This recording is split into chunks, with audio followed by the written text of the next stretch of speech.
రాజ్యం నుండి మోదీ గారిని ఎంత పాలనను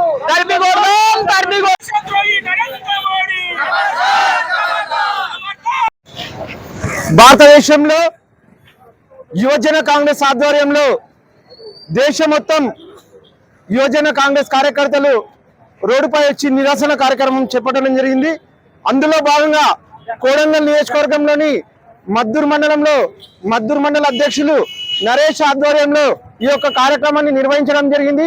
ఈ యొక్క కార్యక్రమానికి ఇచ్చేసిన ముఖ్య అతిథిగా ఇచ్చేసిన తమ్ముడు రెడ్డి సింగ్ గారు, అదేవిధంగా మన నారాయణపేట జిల్లా ఉపాధ్యక్షులు మోహన్ గారు, అదేవిధంగా కొడంగల్ నియోజకవర్గ ఉపాధ్యక్షులు కృష్ణంరాజు గారు, అదేవిధంగా కొడంగల్ యూత్ మండల అధ్యక్షులు, అదేవిధంగా వెంకటేష్ గారు, అందరికీ యువజన కాంగ్రెస్ నుంచి అభినందనలు చేస్తూ ఈరోజు దేశంలో ఎక్కడ ఏదైనా ప్రజా సమస్య విషయంలో రాహుల్ గాంధీ గారు వెళ్ళి ప్రజా సమస్యల పైన పోరాటం చేస్తుంటే నరేంద్ర మోడీ అనే వ్యక్తి జీర్ణించుకోలేక ఈ రోజు రాహుల్ గాంధీని అరెస్ట్ చేయడం జరుగుతుంది. ఈరోజు ఒక దళిత విద్యార్థులు ఎక్కడైతే హాస్టల్లో ఉన్నారో ఆ హాస్టల్లో ప్రభుత్వం ఏదైతే బీఆర్ ప్రభుత్వం అక్కడ ఉంది, ఆ బీఆర్ ప్రభుత్వము కనీస విద్యార్థులకు ఏదైతే అక్కడ కనీసంగా వాళ్ళకు ఏది అసౌకర్యంగా ఉండడం చేత కనీస అవసరాలు లేక ఆ విద్యార్థులు పడుతున్న బాధలను దృష్టిలో ఉంచుకొని రాహుల్ గాంధీ గారు ఆ హాస్టల్కు వెళ్ళడానికి ప్రయత్నం చేస్తే రాహుల్ గాంధీ గారిని అరెస్ట్ చేయడం జరిగింది. అంటే ఈరోజు దేశంలో మోడీ తనకు ఏ విధంగా నచ్చితే ఆ విధంగా పరిపాలన కొనసాగిస్తుండు. ఈరోజు మనకు భారత రాజ్యాంగం కల్పించింది. భారత రాజ్యాంగంలోని ఆర్టికల్ ప్రకారము మనం ఎక్కడన్నా స్వేచ్ఛయుతంగా భావ ప్రకటన స్వేచ్ఛ చేయొచ్చు. దాన్ని దృష్టిలో ఉంచుకొని ఆయన ఒక దళితులను కూడా పరామర్శించడానికి ఈరోజు దేశంలో ఒక స్థానం లేకుండా ఉండడం చాలా బాధగా ఉంది. ఈరోజు ఏదైతే యువజన కాంగ్రెస్ ఆధ్వర్యంలో ఈ యొక్క కార్యక్రమాన్ని చేయడము చాలా సంతోషము. ఖచ్చితంగా ఈరోజు భారతదేశంలో ఏదైతే మోడీ అనే వ్యక్తి ఏ విధంగా తన యొక్క ప్రవర్తన మార్చుకోకుంటే ఖచ్చితంగా మోడీని గద్దె దింపాల్సిన బాధ్యత భారతదేశంలోని ప్రతి ఒక్క పౌరుడిపై ఉంది. మొన్ననే పాకిస్తాన్ పై యుద్ధం చేసి ఎంతో మంది సైనికులను కానీ అదే విధంగా ఎన్నో కుటుంబాలు ఈరోజు రోడ్డు పడిన పరిస్థితి ఏర్పడింది.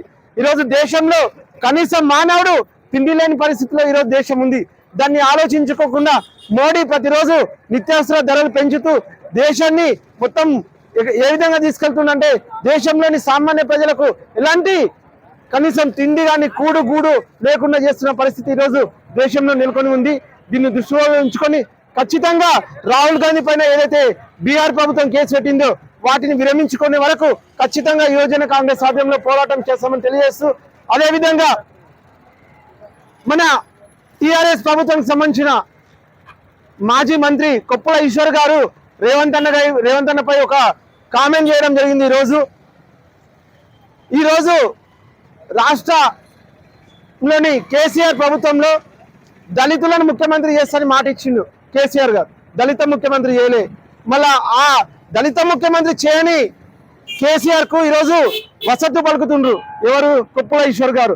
రేవంత్ అన్న మీద అనవసరమైన కామెంట్లు చేయొద్దని మేము హెచ్చరికలు జారీ చేస్తున్నాం. కొప్పుల ఈశ్వర్ గారు ఇప్పుడు గతంలో టిఆర్ఎస్ ప్రభుత్వంలో ఎన్ని దళిత కుటుంబాలు బాగుపడ్డాయి, ఎంతమంది దళితులకు ఉన్నతమైన స్థానంలో పదవులు ఇచ్చిండ్రు అనే విషయాన్ని మేము కూడా కొప్పుల ఈశ్వర్ ను ప్రశ్నిస్తున్నాం. ఈరోజు ఖబర్దార్ బిడ్డ కొప్పుల ఈశ్వర్ అని తెలియజేస్తున్నాం. ఎందుకంటే ఈరోజు రేవంత్ అన్న తెలంగాణ రాష్ట్రంలోని రైతన్నకు ఏదైతే రైతు భరోసా అనేది ఒక లిమిట్ పద్ధతి ప్రకారంగా ఇవ్వడం జరుగుతుంది. కేసీఆర్ ప్రభుత్వంలో 50 ఎకరాలు 100 ఎకరాలు ఉన్న వాళ్ళకు కూడా రైతు భరోసా ఇచ్చి ఈరోజు మొత్తాన్ని రాష్ట్ర ఆర్థిక పరిస్థితిని దిగజార్చింది కేసీఆర్ గారు అని తెలియజేస్తూ, ఈరోజు ఈ యొక్క యువజన కాంగ్రెస్ ఆధ్వర్యంలో చేసిన నిరసన కార్యక్రమానికి నేను మద్దతు ఇచ్చి ఖచ్చితంగా ఇలాంటి కార్యక్రమంలో భవిష్యత్తులో కోడంగల్ నియోజకవర్గ వ్యాప్తంగా చేస్తామని ఈ అవకాశం ఇచ్చిన మండల అధ్యక్షులకు ధన్యవాదాలు తెలియజేస్తూ ముగిస్తున్నాం. యూత్ కాంగ్రెస్!